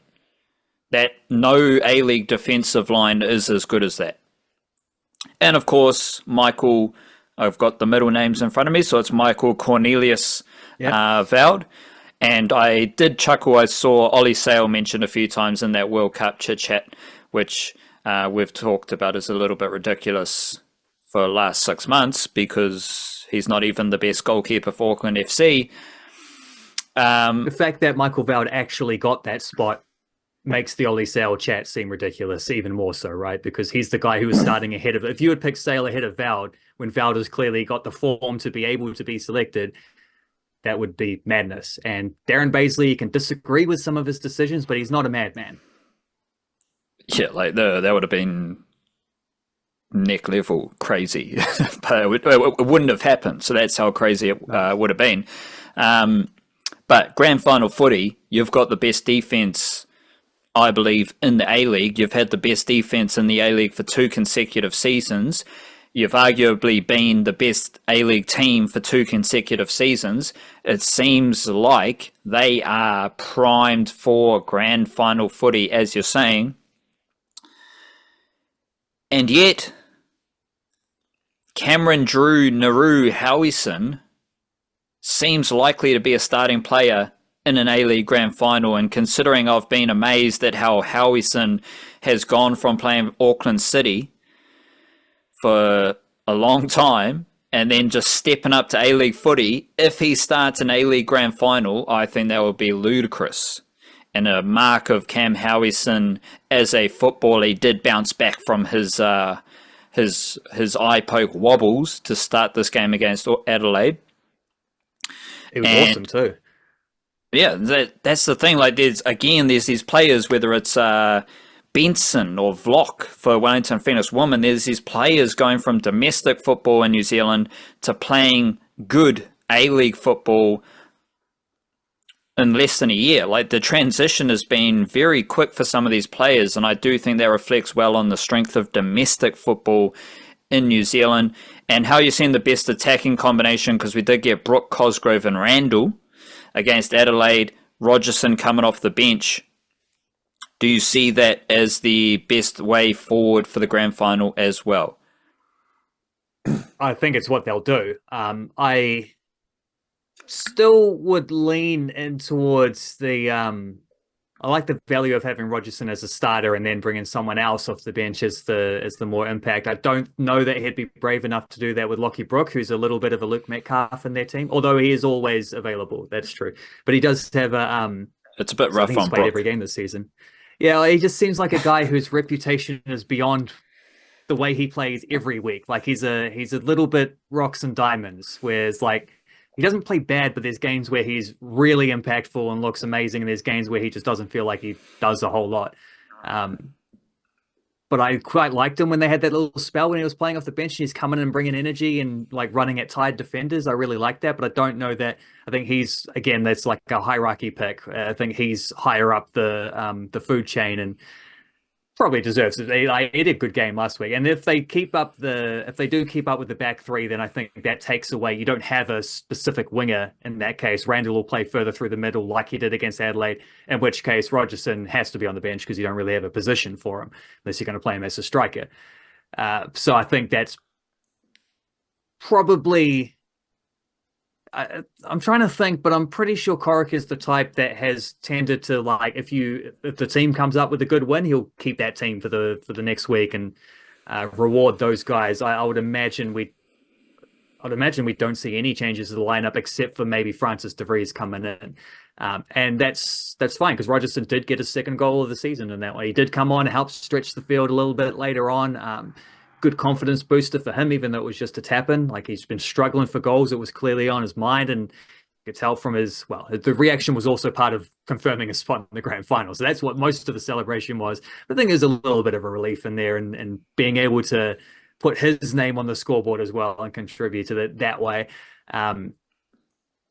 Yeah, I mean, and speaking of the way of like the National League to A-League thing, Jesse Randall 2 years ago was playing for Wellington Olympic, and now he's going to the World Cup and he's going to be playing in the Scottish top division next year. Like that took 2 seasons in the A-League for him to bridge between that spot and the other. That is pretty incredible. And in the grand final, if Franny de Vries does start at left back, then we've got Franny de Vries linking up with Jesse Randall, which has been a weapon all season because a lot of those Randall runs start from de Vries. So it's like, yeah, Jesse Randall's awesome, but someone is getting the ball to him in space. And funnily enough, it's probably the best left-footed passing left back, probably just generally in the A-League, Franny de Vries, whipping those balls down the line to Jesse Randall. And we haven't seen it a lot recently. So if it hasn't been week to week on tape, Sydney FC might not be fully prepared for a staple of Auckland FC, but we haven't seen it in recent weeks, so then it's not really viewed as a staple of their footy. No, but Jesse Randall's goal contributions have dipped pretty significantly in the last month or two, and I'm like shocked how much that hasn't been mentioned. That's aligned almost exactly with Francis de Vries being injured. Like that's the pipeline for him. That's where it stems from. And yeah, I mean, I had a thing in the newsletter a couple of weeks ago looking at like I can't remember if we talked about it here or not, but it was like a graph looking at the progressive passes made from fullbacks in the A-League, progressive passes and expected assists. So sort of like how often and how successfully you contribute to the start of attacking moves and the end of attacking moves with the assist, putting it on a platter for someone else. That was in the World Cup announcement video where they had little themed things for all the different players on the video. I got the day ones, Marko Stamenic, Matt Garbutt behind me. The one of Francis de Vries I looked at first and was just like his name written in tomato sauce. I'm like, what are we doing here? And then I had to sort of look at it for a second and be like, all right, he's got the sauce on a platter there. That's what that is. That's Francis de Vries' game.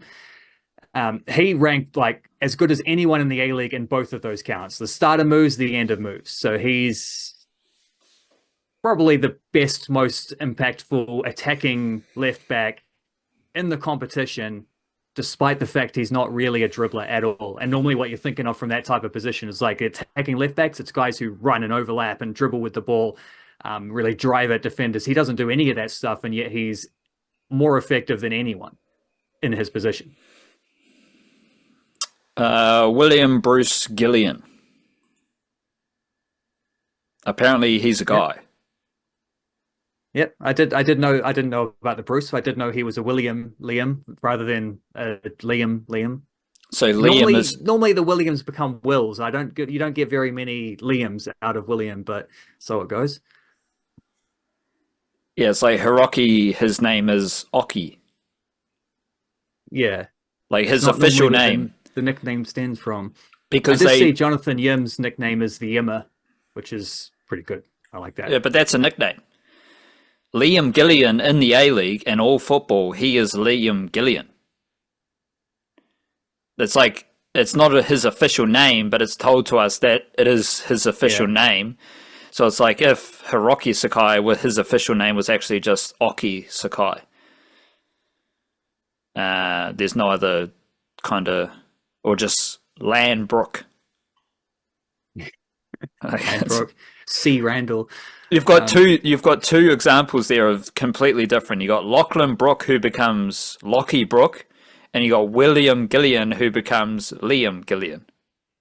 I wonder if William Gillian just sounds too like rhymey for him. It might have been the kind of thing people make fun of you for at primary school, so he changed it. I don't know. But what did you say? William Bruce, and his brother is Fergus Gillian. So that's throwing back to the Robert Bruce mindfulness quote. That's some very Scottish names right there. I do have a bit of a history with the name Bruce because there was a song, I can't remember the band, it was a Kiwi band, and the song was like, who would call a kid Bruce anyway? Just making fun of the name of Bruce. Damn, I can't remember the band, sorry, but yeah. It was like, it wasn't Stereogram, but it was that kind of phase of Kiwi rock and roll. But it was very insulting to the name Bruce. So no disrespect to all the Bruces out there, and definitely no disrespect to William Bruce Gillian, who will be playing in the A-League Grand Final for Auckland FC. Any formation chat you want to talk about or anything else? Well, he's sort of done that with the back three. Even Gillian playing in the grand final, like, you wouldn't have picked that 2 months ago. Well, you might have, because there's a good chance that on the same weekend, Auckland FC will be playing in the Pro League grand final, where he's been a big player for them. But you would have suspected that more likely, given on the minutes he was getting in the first 2/3 of the season, he'd more likely be getting his grand final appearance in that competition rather than this competition. But not only is he going to be playing off the bench in the A-League grand final, he also, like was saying about Howison, like with Randall, like this isn't just because it's partly because there's been injuries, but it's not only because there's been injuries, it's also because like these guys deserve it. They played really well when the opportunities came along, and Gillian has been just like a little firecracker off the bench in all three of these playoff games, just coming in and sparking chances. Doing that thing I was talking about Lockie Brook doing when he was off the bench for a little while there, of just like running at defenders, stretching things out, and taking advantage of the game situation you find yourself in. He's done that superbly, and he's absolutely going to be in that squad because he's earned it. Same as Cam Howison has earned a starting spot. Although I think there's I don't know. They do have their aforementioned magical healing powers at this club, so maybe Felipe Gallegos is fit to take some part. Guillermo Maia apparently has just wrecked his ankles, so that's months rather than weeks. So he won't be featuring. They've had a bit of a rough run with injuries this year, but they were in the grand final, and the same was true of the Wellington Phoenix Women, right? All these injuries at the start of the year would derail most teams. It would absolutely have derailed the Phoenix in any other season, and they made it to a grand final. So just for clarity's sake, in this Auckland FC squad, there will be the grand final squad. There will be at least 2 players who were playing National League football before Auckland FC existed. At least 3: Gillian, Randall, Howison. You can sort of count De Vries. Well, technically De Vries, yes, but also his National League football was sort of a break in between, like as he was recovering from a ACL injury. It's not like he was stuck there. He'd been playing professionally before that, but technically he would be there as well.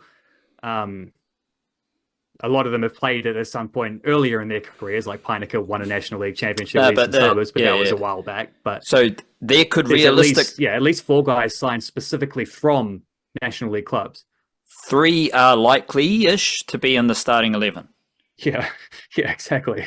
And then Gillian might be on the bench, but then there's these other young guys, Van Fitzharris, Visilic, who have a similar thing, but more recently.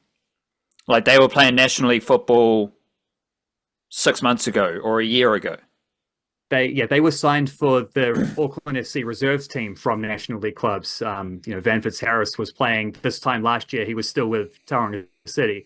Luka Visilic had already joined AFC reserves by then, but before that he was with Auckland City's like under 23s team or something like that. So yeah, and that's the case with everyone who's come through their reserve team as well. They're all being signed from other clubs around their region. But like in summary, we've got an Auckland FC team who I think they've been the best A-League team over the course of 2 seasons, over the course of their existence. They've made the finals, different stages for 2 years in a row, first 2 years of their existence. They've got really good signings. They got a big Donny billionaire owner. They got a glamour coach, Steve Corica, coming up against his former club, the glamour club of the A-League. And yet, the best thing about Auckland, again, Sakai, Japanese superstar. Like these are high quality international players. By that I mean players from overseas, not necessarily dominating the international level, because Sam Cosgrove may or may not fit that category. But it is likely that the Auckland FC team has 3 players who were playing National League football before they started their A-League journey. Well, not journey, but before they played in Auckland FC played a game. And all the young players are coming through the system. To me, that is a fantastic way to start your existence in New Zealand. And I think it's something that is underrated, overlooked by a lot of people, is they don't see the connection between Auckland FC, very, very good A-League team, and how Auckland FC have established their grassroots development setup, which is already like Wellington Phoenix men have the history. But if we're going which academy setup, like academy smells to me a bit like the center of excellence. Like every NRL team, they build a facility and they call it the center of excellence. Like multiple NRL franchises call their facility the center of excellence. You don't need to copy them. You don't need to just call it the same thing. Like it's in NRL, you could say it's an academy. This is our training center, but they all call it a center of excellence, to the point where many fans say, yeah, we've got our center of excellence. And then a fan from a different team will be, oh, we've got a center of excellence. It's a bit ridiculous. And I think some sort of equivalent in football is the academy. Like we get it. You got an academy. Are you doing academics or are you just doing football academy? But the development system of Auckland FC right now, I believe, this isn't a hot take at all, is better than the Phoenix. Because we've seen National League players become good A-League players of varying degrees. We've seen just as many teenagers debut for Auckland FC as Wellington Phoenix in the last 2 seasons. We've seen many of those, like, you know better than me, some of those Auckland FC youngsters might be better than their Phoenix counterparts. Yep. Yeah, a lot of them are, yep. So, like, I think that the work Auckland FC have done to establish that is not widely recognised, and we have to adjust how we view Auckland FC. Like, we don't, because this is what we talk about every single week. But it's just the lazy narrative, the lazy storyline is Wellington Phoenix, the development spot, the Wellington Phoenix Academy, and all this stuff. To me, that's false right now. Because it's Auckland FC who are leading the way as far as football development goes for men in New Zealand, Aotearoa.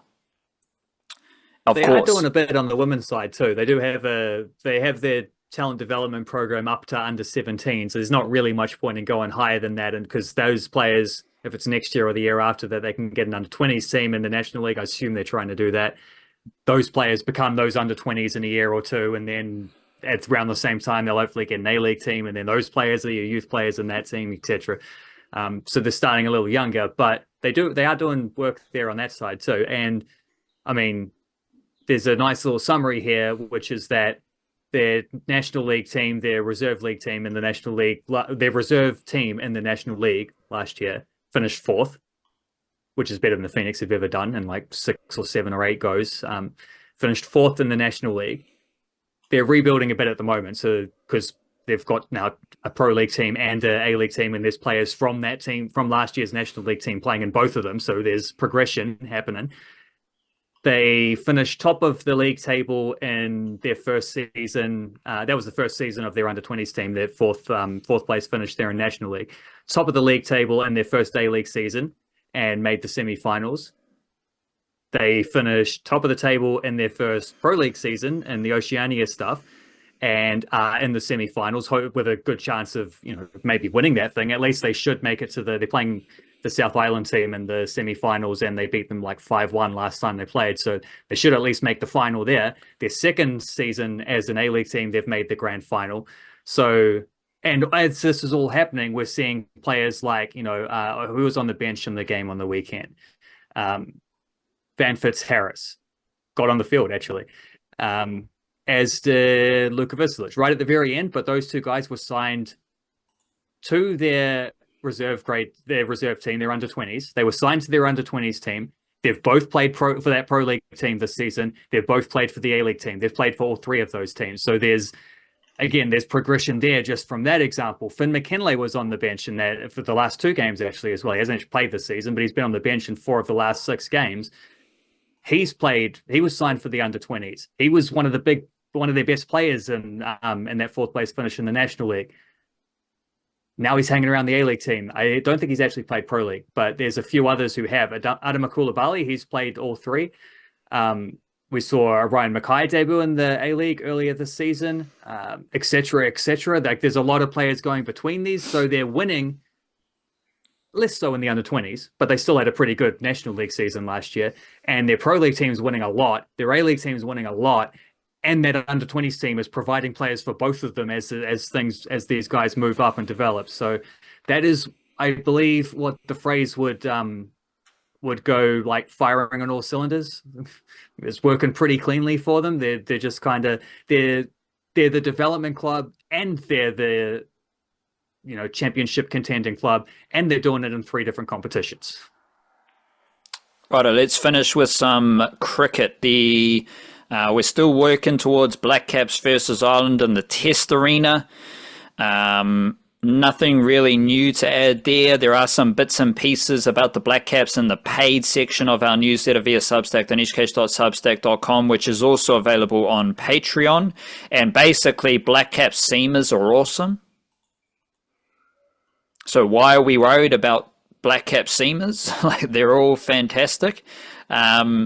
And the White Ferns are also doing well, but the White Ferns are doing well at the same time as New Zealand A women are doing well, because the New Zealand A women had 2 rained off games, then they had a win in the 3rd one-dayer against Sri Lanka A. So we are in a situation right now where, let me sum this up, the White Ferns are 6-2 in ODIs. They just had a 1-1 series draw in the ODIs against England. Last time the White Ferns were in England, they lost 0-8. They were swept. And of course, all the big names were part of that tour, and they got swept. Well, guess what? There's no Leah Tahuhu. There's no Sophie Devine. White Ferns are 6-2. Series drawn in England. We've had Fran Jonas, Eden Carson, Hannah Rowe. They've all dropped out of the White Ferns mix. Susie Bates, doing nothing. And she is still a fascinating player coming into this T20 phase. The White Ferns are playing well with Mealy Kerr as captain, Maddie Green dominating, Brooke Halliday dominating. Add in Rosemary Meir, who was excellent in that series against England. 5 wickets at 16. They're all playing their best cricket under Mealy Kerr. So not only are the White Ferns looking good, not only is Mealy Kerr better as captain, this is all ODI's focus, not only is she better as captain as not captain, but other players are better under Mealy Kerr as captain.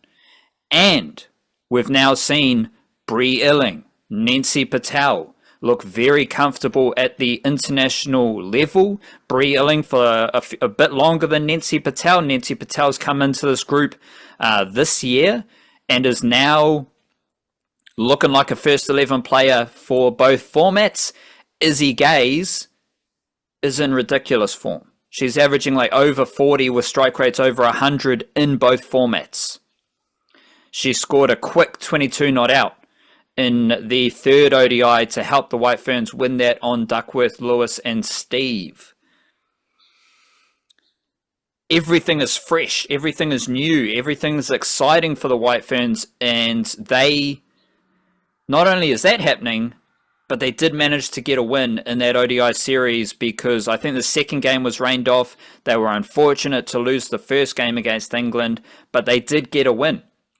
And they're winning with a lot of different players playing well, which is very important. But we've also got the New Zealand A women's team who are in Sri Lanka, and their third one-dayer had Kate Anderson, 84 runs, Bella Armstrong, 59 runs, strike rate of 103, Kaylee Knight, 38 not out, strike rate of 173. Marama Downs, 4 wickets, Bella Armstrong, 3 wickets, PJ Watkins took wickets. All of which is aligned with the White Ferns because Kate Anderson played for the White Ferns, got dropped, went back, dominated domestic cricket. Now she's the best batter for New Zealand A in Sri Lanka. Bella Armstrong. She used to be a seam bowling all-rounder. Now she's a spin bowling all-rounder. Her and PJ Watkins made the same switch to spin bowling all-rounders, which to me seems more interesting and more notable than Susie Bates making that switch because she's not doing much. But the most interesting thing about the White Ferns in T20I mode is how that lower order stacks up. But we've got Nancy Patel, spin bowling all-rounder. Flora Devonshire, spin bowling all-rounder. Bella Armstrong, spin bowling all-rounder. PJ Watkins, spin bowling all-rounder. All these players, good, crisp hitters as batters, and they've all got some juice as spinners as well. And Bella Armstrong, I think she's already played for the White Ferns, but that was when she was a seamer. Now, I think she's going to be a factor for the White Ferns because she is a powerful batter who does have a similar kind of Glenn Phillips physicality to her bowling, where you can feel the revs and the fizz on the ball with how athletic she is. Kaylee Knight debuted for the White Ferns last summer. Excellent bowler. Part of this hostile seam group with Bree Illing, Rosemary Meir, Molly Penfold, Kaylee Knight. They all hover around 115 Ks. But Kaylee Knight also smashes the ball. And she did that in Sri Lanka.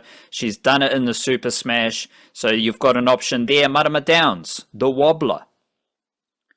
She is showing that she can take wickets overseas now, as well as New Zealand. That's a massive development boost for her. Emma Black has been the best domestic seamer for the last 5 years. She's taken wickets in Sri Lanka. The New Zealand A Tour happening at the same time as the White Ferns means that we get to see how different skills and styles are working for the White Ferns and how they're also present in the New Zealand A level as well. And I think we're well, it's nothing new. This is the Mealy Kerr era. And the Mealy Kerr era is already awesome. And it's been less than 6 months. Players are playing well. The White Ferns are winning. There's like strike rates. 3 of the leading run scorers in New Zealand and Sri Lanka had strike rates over 100. Right? There's good strike rates in the White Ferns as well. They're scoring runs quicker. The bowlers are faster. The skills are better, because if you're a spinner down the order, you need to be a better spinner and a better batter than Nancy Patel. And Fran Jonas isn't. So again, some of those players who are part of successful White Ferns groups recently, they're not there. And it doesn't impact the White Ferns. Because Fran Jonas and Eden Carson were good players at the T20 World Cup. I don't really see them playing much cricket for the White Ferns over the next 12 months. They're not in the World Cup squad. And just suddenly the White Ferns have really impressive depth. They're confident, they're powerful, they're athletic. And all the skills and the styles are working their way through the development system. Same with Auckland FC, same with the Warriors. So it's a very fun little pocket here for women's cricket from New Zealand. Of course, T20 mode now for the White Ferns. They start on Thursday. Same day as a T20 versus for New Zealand A. And then we're still a week away from Black Caps versus Ireland in Belfast. Right on. And I couldn't help but feel like maybe Susie Bates is moving into Tommy Smith here. I mean, she's already there. Yes, okay. She's already there. She was there 6 months. The difference is that she plays, but... Yeah, the difference is she is a first 11 player, and Tommy Smith is number 26. But I think that's the fascination. That might change for the T20 World Cup, and that is something very interesting to watch out for. Watch out for yourself. Do your best. Have a jolly old day. Kia kaha, stay beautiful. Chir chir.